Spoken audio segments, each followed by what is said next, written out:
My name is Rebecca, and I need to tell you something that's been eating away at me for years. What I'm about to share will probably shock you, maybe even anger you, but I can't keep this inside anymore. 3 years ago, I made a decision that destroyed my marriage, tore apart my family, and left me completely alone in this world. And the worst part? I thought I was doing the right thing. I thought I was saving my soul. But what happened next changed everything I believed about faith, family, and what it really means to be free. I was born into the Jehovah's Witnesses. My parents, David and Martha, were devout believers who dedicated their entire lives to the organization. Every Tuesday and Thursday evening, we'd pile into our old Honda and drive to the Kingdom Hall. Every Saturday morning, we'd spend hours going door to door, sharing our faith with strangers who often slammed doors in our faces. But we didn't mind. We believed we were doing God's work, saving souls. Preparing for Armageddon. Growing up in this environment, I never questioned anything. The Watchtower publications were our truth, the elders were our guides, and the congregation was our family. I was taught that the outside world was dangerous, full of Satan's influence and temptations that would lead me away from salvation. My friends were all witnesses. My social life revolved around the Kingdom Hall, and my future was predetermined. I would marry a good witness man, raise faithful children, and spend my life in service to Jehovah. When I was 22, I met Jason. He wasn't a born-in witness like me, but he had been studying with the organization for about 2 years. He was handsome, kind, and seemed genuinely interested in the truth. My parents approved of him, the elders saw potential in him, and I fell deeply in love. We got married in a simple ceremony at the Kingdom Hall, surrounded by our spiritual family, believing we were starting a life blessed by God. For the first few years of our marriage, everything seemed perfect. Jason was progressing in the truth, getting baptized, commenting at meetings, and even giving talks from the platform. We went out in field service together every weekend, studied together every night, and I felt like I'd found my soulmate, who shared my deepest beliefs. But slowly, almost imperceptibly at first, I began to notice changes in him.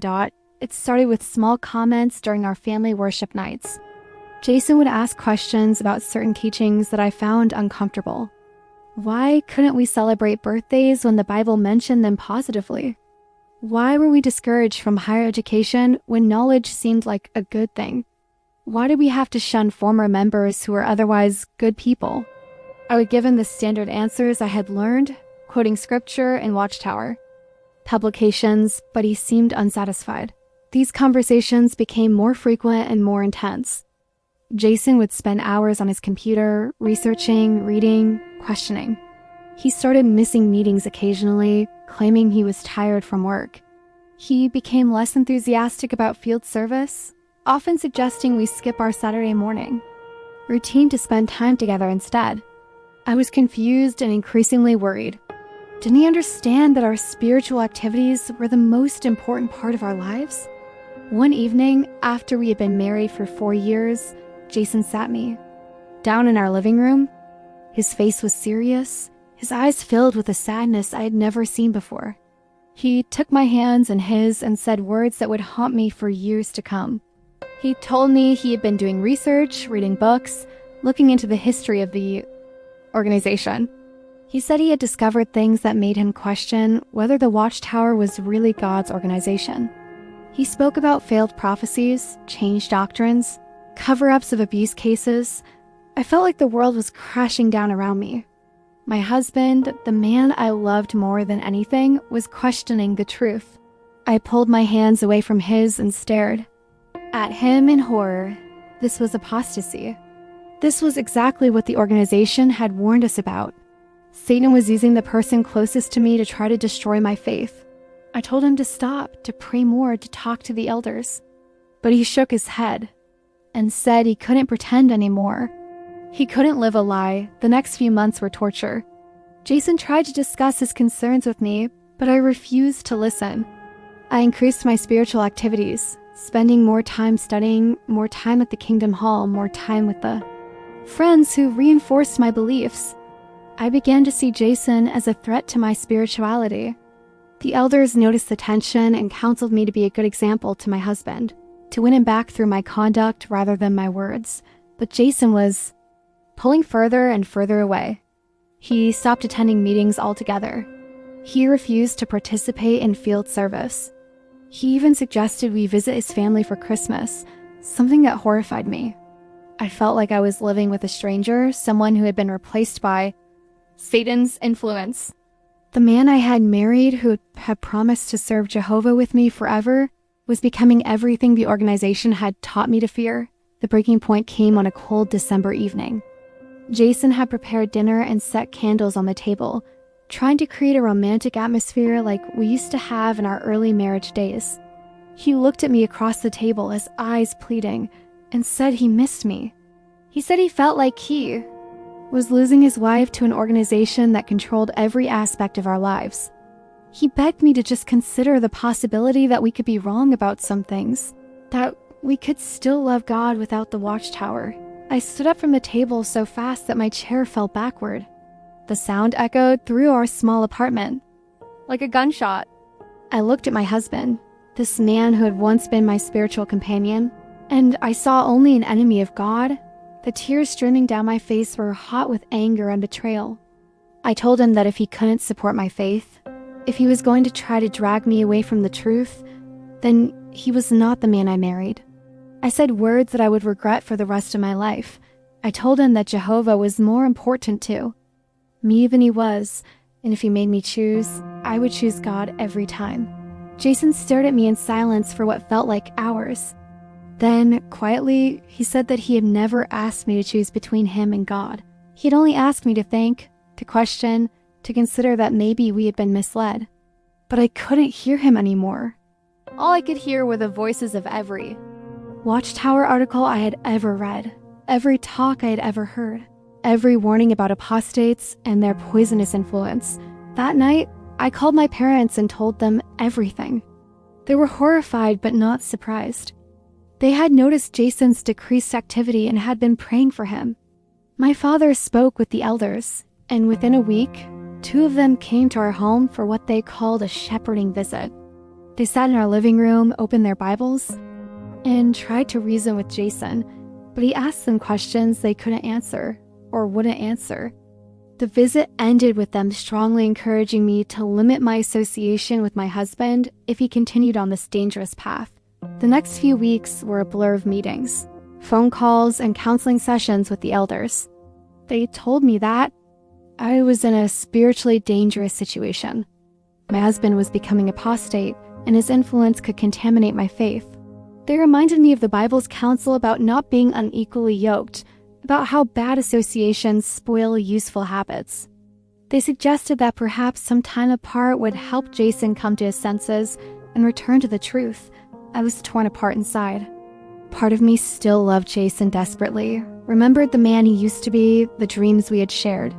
But another part of me, the part that had been trained since childhood to trust the organization above all else, knew what I had to do. I had to choose between my husband and my God, and there was really no choice at all. One morning, while Jason was at work, I packed my belongings and moved back in with my parents. I left him a note explaining that I couldn't live with someone who was fighting against Jehovah, that I hoped he would come to his senses and return to the truth, but until then, I had to protect my spirituality. I told him I would be staying with my parents indefinitely and that he shouldn't try to contact me unless it was to tell me. He was ready to return to the meetings. The first few days at my parents' house were a relief. I was surrounded by people who understood my decision, who praised me for putting Jehovah first, who assured me I had done the right thing.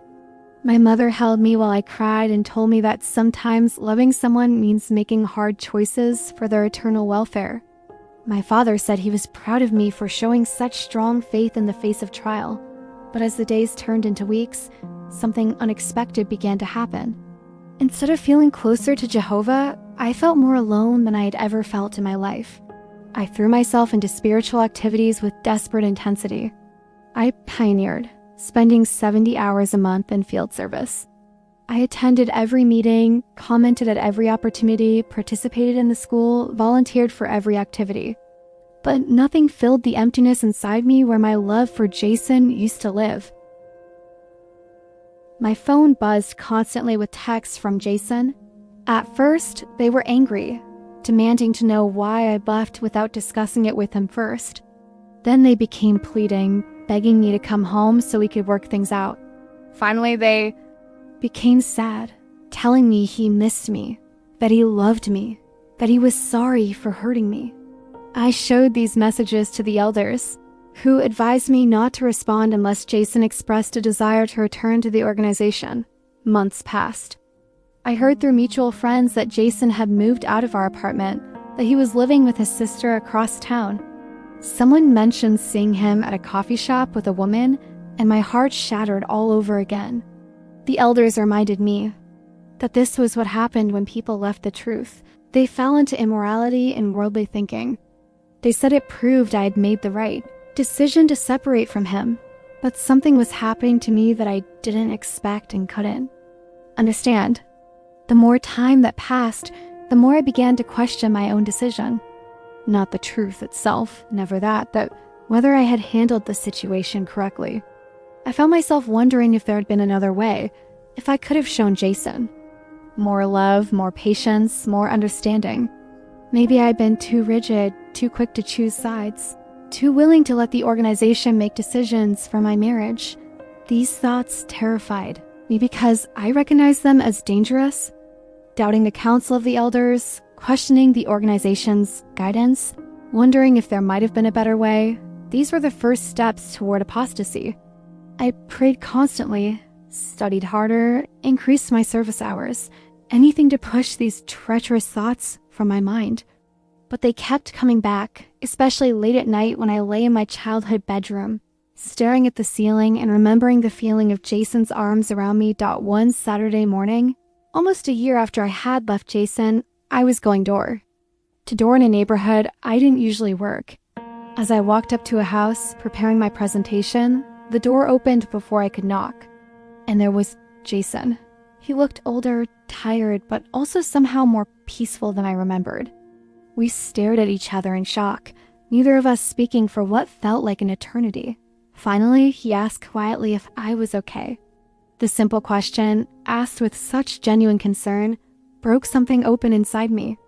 I started crying right there, on his doorstep, sobbing so hard I could barely breathe. He didn't try to touch me or comfort me, probably knowing that would only make things worse. But he stood there patiently while I fell apart. When I finally composed myself enough to speak, I asked him if this was his house. He nodded and explained that he had bought it a few months earlier. It wasn't much, just a small 2-bedroom place, but it was his. He asked if I wanted to come in, and I knew I shouldn't. Knew the elders would disapprove, knew I was walking into dangerous territory. But I was so tired of being strong, so exhausted from fighting against my own heart that I nodded and followed him inside. His house was simple but comfortable. There were books everywhere, something that would have alarmed me before, but now just seemed like Jason. He made us coffee and we sat in his living room, the awkwardness between us thick as fog. Finally, he asked how I was doing, really doing. And for the first time in almost a year, I told someone the truth. I told him I was miserable. I told him about the emptiness, the doubt, the constant feeling that I had made a terrible mistake. I told him how I threw myself into spiritual activities. But nothing helped. How I felt more isolated from God than ever before, not closer. I told him about the nights I lay awake wondering if love was supposed to feel like this, if faith was supposed to require such sacrifice of the heart. Jason listened without judgment, without trying to convince me of anything. When I finished, he simply said he was sorry I was in pain. He told me he had never wanted to hurt me, had never wanted to take me away from anything that made me happy. He said he had just wanted to be honest with me, to share his questions and concerns, to figure things out together instead of pretending everything was fine. As I sat in his living room, looking at this man I still loved despite everything, I began to realize something that would change my life forever. The organization had taught me to see Jason's questions as attacks on God, but what if they were just questions? What if his desire to think, to research, to understand wasn't apostasy, but simply the human need to seek truth? What if the real, enemy of faith wasn't doubt, but the refusal to examine what we believed. I didn't make any dramatic decisions that day. I thanked Jason for the coffee, told him I was glad he seemed to be doing well, and left. But something had shifted inside me. For the first time in my life, I allowed myself to consider the possibility that the organization might not have all the answers, that maybe their way wasn't the only way, that perhaps love and faith didn't have to be mutually exclusive over the next few weeks. I found myself thinking more and more about that conversation. I began to pay closer attention to things at the meetings, to really listen to what was being said instead of just accepting it automatically. I started noticing contradictions, inconsistencies, rules that seemed to serve the organization more than they served God or helped people. And slowly, carefully, I began to ask myself the questions that Jason had been asking all along. The first crack in my faith came when I researched the organization's policy on blood, transfusions. I had always accepted that refusing blood was God's command, but when I dug deeper, I found that the policy had changed over the years, that thousands of people had died for rules that were later modified or abandoned entirely. How could something that was supposedly based on unchanging divine law be so changeable? That led me to research other doctrines, other policies, other teachings I'd never questioned. I discovered the history of failed prophecies, the changes in understanding that the organization euphemistically called New Light, the documented cases of abuse that had been covered up or minimized. Each discovery was like a physical blow, shaking the foundation of everything I had built my life upon. But the most devastating realization wasn't about doctrine or policy. It was about love. I began to see how the organization had systematically taught me to fear love, to see it as a weakness, to subordinate it to loyalty to the institution. They had convinced me that choosing my husband over their counsel was choosing Satan over God, when really it was just choosing love over fear. The night I decided to leave the organization was not dramatic or sudden. I was sitting at a meeting, listening to a talk about disfellowshipping, about how we should treat those who had been cast out of the congregation. The speaker was explaining how showing love to disfellowshipped people, even family members, could contaminate our faith and displease God. And suddenly, I couldn't pretend anymore that this was love, that this was what God wanted, that this was truth. I left the meeting early and drove to Jason's house. He opened the door looking surprised but not unwelcoming. I told him I needed to talk, that I had been thinking about everything he had said, that I thought maybe he was right about some things. We stayed up all night talking, comparing experiences, sharing discoveries, helping each other make sense of what we had been through. Jason told me he had never stopped loving me, but he had accepted that our marriage was over. He'd been seeing someone, he said gently, someone who understood his journey and didn't try to change him. The news hit me like a physical blow, but I realized I had no right to be surprised or hurt. I had abandoned him first, chosen the organization. Over our marriage, left him to rebuild his life alone. But even though our romantic relationship was over, we found that we could be friends. Jason introduced me to other former witnesses who had gone through similar experiences. For the first time in my life, I found myself surrounded by people who understood the unique pain of leaving a high-control religious organization, people who could relate to the loss of family, friends, identity, and worldview all at once. The process of officially leaving the organization was both easier and harder than I expected. The formal part was simple. I just stopped attending meetings, stopped participating in field service, stopped following their rules. But the emotional and social consequences were devastating. My parents, following organizational policy, cut off all contact with me. My lifelong friends acted as though I had died. I was effectively dead to everyone I had ever loved except Jason. In my new circle of ex-witness friends, the grief was overwhelming. I mourned not just for the relationships I had lost, but for the person I used to be, for the certainty I used to have, for the simple black and white world I had inhabited. There were days when I wondered if I had made a mistake, if the loneliness and pain were worth whatever freedom I had gained. The organization's warnings about how miserable people became when they left seemed to be coming true. But slowly, very slowly, I began to discover who I really was underneath all the layers of organizational conditioning. I enrolled in art classes, something I had always been discouraged from pursuing because it wasn't practical for the ministry. I made friends outside the ex-witness community, people who knew nothing about my religious background and liked me simply for who I was. I began to explore different ideas, different philosophies, different ways of understanding spirituality and meaning. For the first time in my adult life, I was making decisions based on what felt right to me, not what an organization told me was right. I was learning to trust my own judgment, to value my own thoughts and feelings, to believe that I was capable of determining my own path in life. It was terrifying and exhilarating and liberating all at the same time. The relationship between Jason and me evolved into something I had never experienced before, a deep friendship based on mutual respect, shared experience, and genuine love without possession or control. He had ended his other relationship, not to get back together with me, but because he realized he needed time to heal and figure out who he was outside of both the organization and his rebound. Relationship out, we began spending more time together. Not as husband and wife trying to recreate what we had lost, but as two people who had been through trauma together and were helping each other heal. We talked about our experiences, our regrets, our hopes for the future.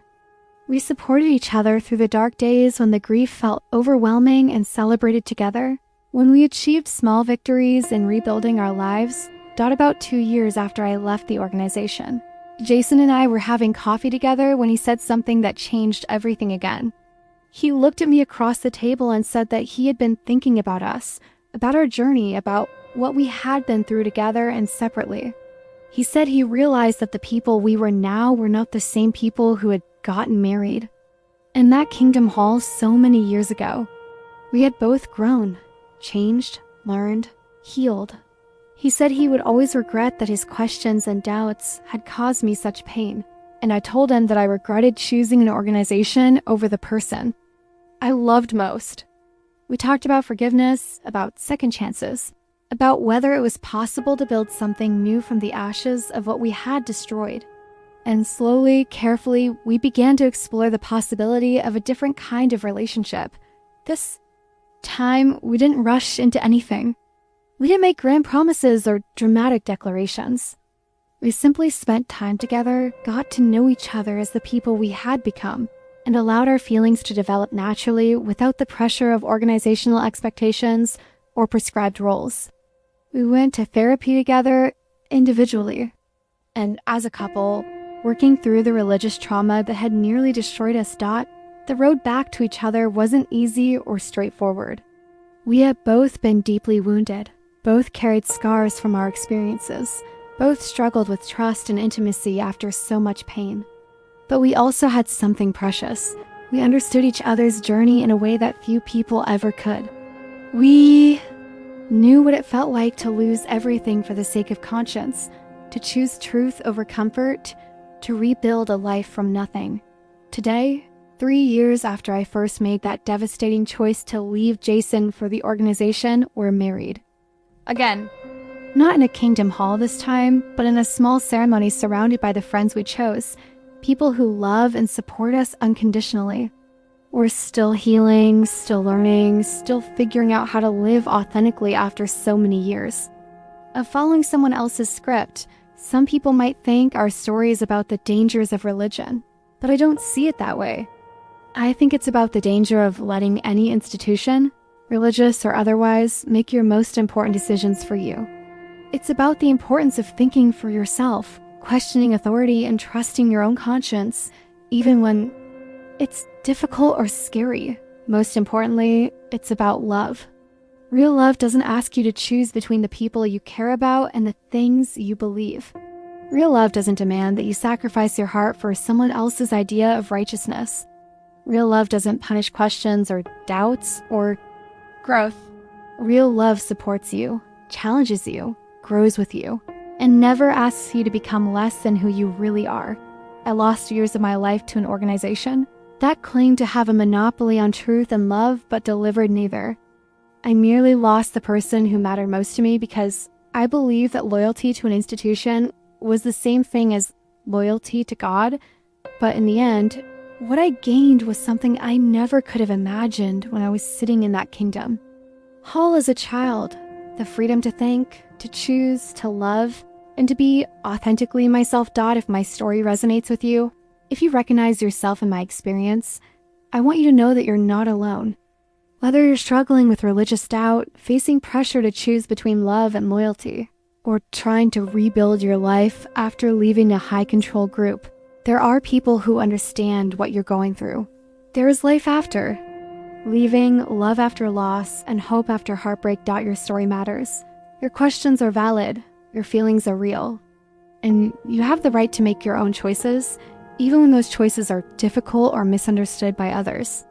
You deserve a love that doesn't ask you to sacrifice your integrity, a faith that encourages questions rather than punishing them, and a life that is truly your own. Thank you for listening to my story. Thank you for staying with me through all the pain and growth and discovery. And thank you for reminding me that sharing our experiences, no matter how difficult or complicated, is how we help each other heal and find our way forward. You're not alone in this journey, and neither am I.